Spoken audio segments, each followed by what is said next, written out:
College छात्री को असदाचरण सह माड़ मारी युवक थाना अटक। केन्दुझर जिला पाटना थाना अंतर्गत मुख्य बजार में जड़े कॉलेज छात्री को असदाचरण सह माड़ मारिबा घटना जड़े युवक थाना अटक रही।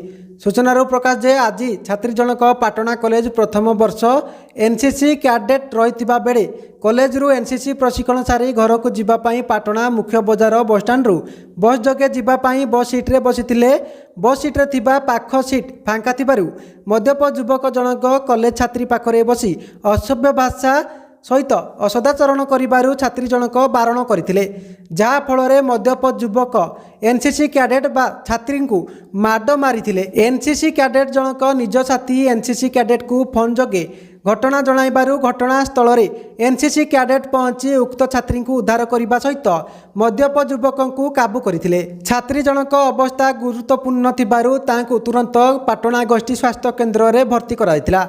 एपरी असदाचरण सह माड़ मारिबा घटना को नहीं पाटना थाना एनसीसी कैडेट पक्षरु एक एतला दिया जायछि। एतला परे पुलिस मद्यप युवक को अटक रखी घटनार तदंत जारी रखिथिबा जଣା पड़िछि।